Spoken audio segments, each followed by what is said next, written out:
And taking history and making it digital. How much is costing Augustana College to preserve the past? Live from the Local 4 News Studios, this is Fox 18 News at 7 in high definition. Hi again, everybody, and good morning. I'm Redrick Terry. And I'm Alexandria Camoni. Thanks for watching Fox 18 News at 7. New details are being released about that deadly fire in Muscatine late Sunday night. Investigators still haven't been able to figure out what started it. The fire marshal says there are several places where it could have began. The Muscatine Police Department was able to rescue a victim from a window, but he remains in critical condition. 3 other people were killed, and a family cat is being treated at an area vet. Neighbors tell us seeing the house go up in flames was horrible. Fox 18's Kelly Bowles brings us the latest. Felt kind of like wood burning, but you could not see anything around. That's all Nelson Cruz noticed when he walked out to get the mail yesterday evening. But just moments after shutting the door behind him, I seen teenagers yelling fire, and they were trying to kick the door and trying to get people out, but the flames, within those 5 minutes, it was mostly just black smoke coming out. With 4 young children inside, he quickly looked for a way to get his family to safety. I was running around the house within those seconds trying to find something to cover and run out of the house. You can't just run out with a baby and a few toddlers. Luckily, his house and everyone inside are okay today. Police department and the fire department did a very good job, and they evacuated us fast. Even some officers even carrying my kids out. But this afternoon, he could still see the marks in the snow where he watched the stretcher carry away the only survivor. You just worry about the survivor. Serving as a heartbreaking reminder that nothing will be the same next door. Loving family, the mother will actually sit out the door every day and wait for the daughter. Always, every time I saw it, it was always a big hug, kind of like, Mom, I missed you. It was hard. For the 3rd time in less than 10 years, Gwen Reichert watched another home go up in flames here on her block. Smell, and that was just like 3 years ago when we had our fire. You know, all those memories just come back. Thankfully, no one was hurt when Gwen's home went up in flames, but she says she feels horrible knowing she can't say the same for her neighbors. We didn't sleep easy last night. Today, hearts are heavy on this quiet street in Muscatine. You know, that's just something you don't want to see happen to anybody. Now with 3 fires claiming lives and homes on this block alone in less than a decade, they're hoping this tragic blaze is the last. Kelly Bowles, Fox 18 News.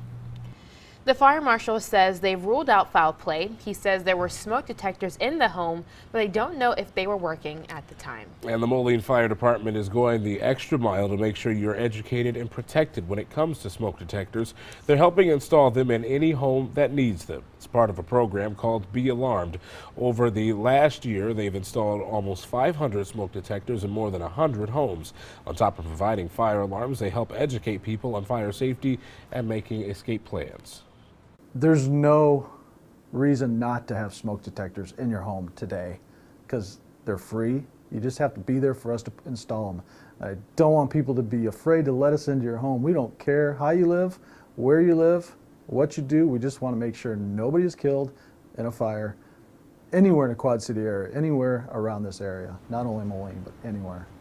He also says if you live on the other side of the river, there are ways to take advantage of similar programs. The Red Cross also offers free smoke detectors and installation in Illinois and Iowa.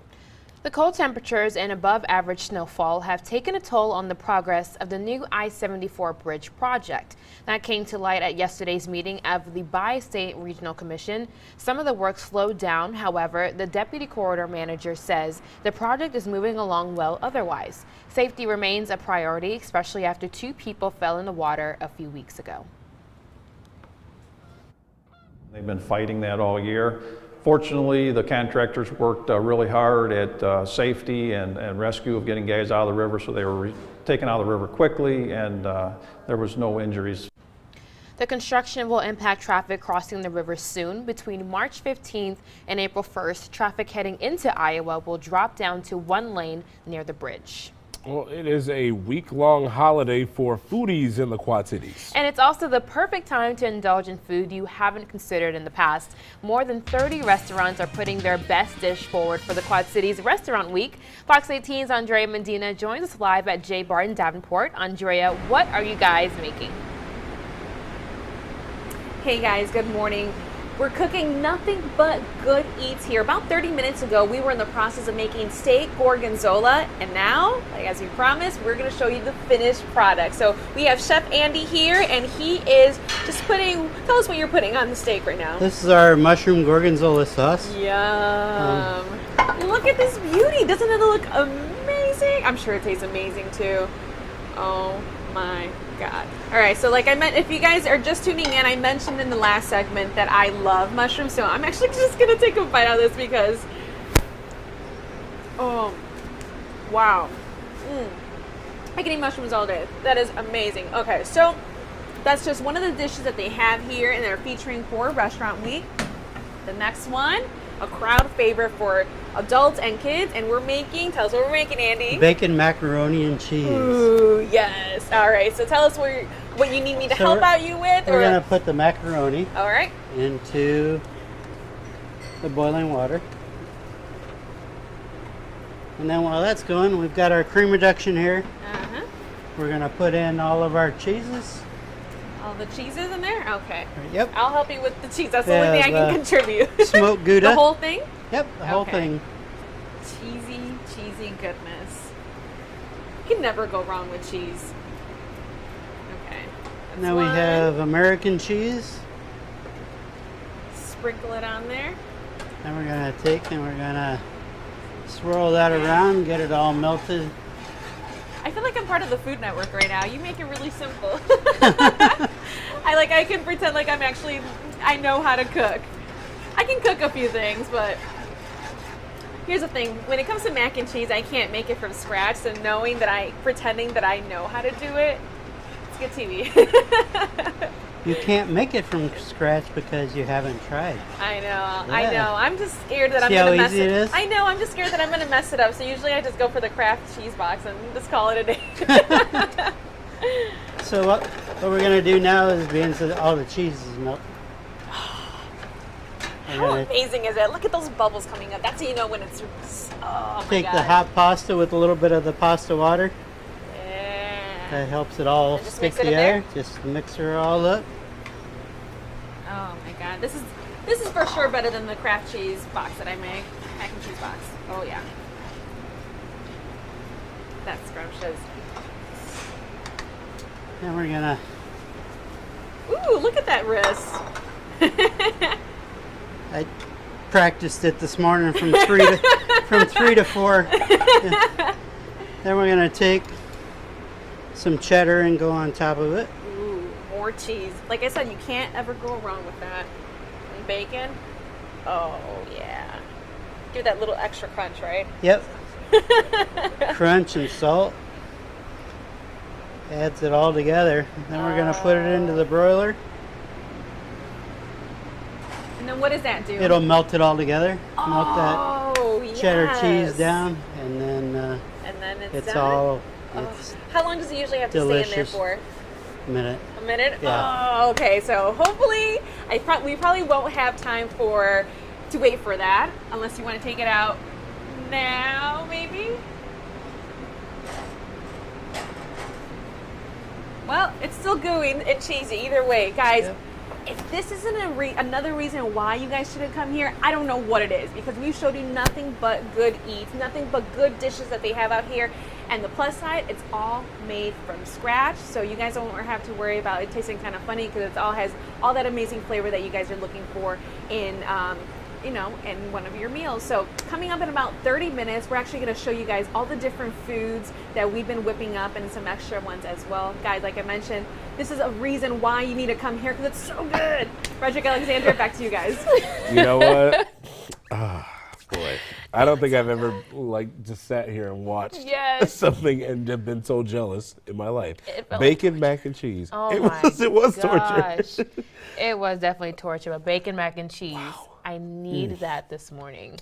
Yeah, just right. get you a napkin here. Right. All right, I don't know how I'm going to do the story, but okay. Using technology to preserve history, part of a collection of several dozen books, is going from paper to the screen. The Augustana Historical Society has started the process of digitizing books and their publications dating all the way back to the 1930s. The society tells us many of the items detail Swedish immigrants and their settlement in the United States, as well as their connection to Augustana College.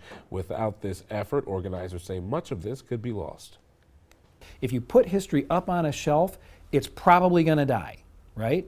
But if you make it readily available and vibrant, and not just readily available, easily accessible, then you give it a life that sustains generations into the future. So far, 10 of the first 35 books have been completed. It's funded by society members who adopt the material. The process can cost $40 to $200 a book. But my mind is on that bacon mac and cheese right now. We're going to be completely honest with it. The steak looked delicious. The mac and cheese looked delicious. It just looked delicious. We are foodies here on this show, and it shows, but she has to bring back something. Andrea, don't do it to yourself. Come back. It's going to be a problem if you don't.